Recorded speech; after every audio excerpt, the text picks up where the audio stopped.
Sveikuoliški receptai jūsų šeimininiam vakaram.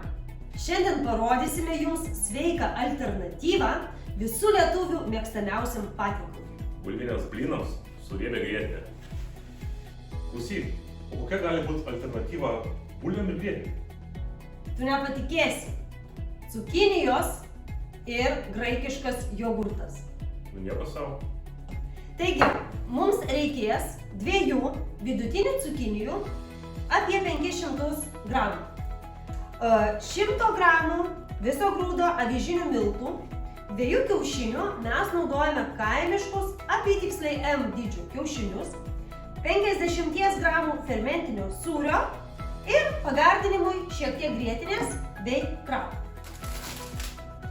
Cukinijas nuplauname, nulupame ir sutarkuojame.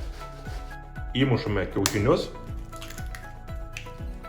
ir įtarkuojame sūrį.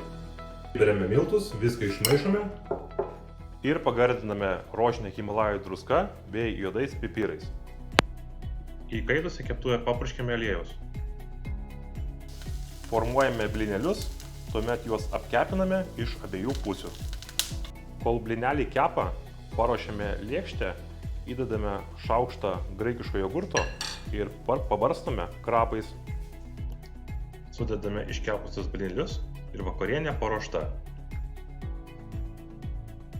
Na ir štai mūsų vakarienė paruošta. Jei nenorite praleisti šių puikių receptų, prenumeruokite mūsų kanalą ir spauskite mygtuką patinka. Na, o dabar Simonas eina valgyti šių nuostabių blynų. O Evgenija plaut indų.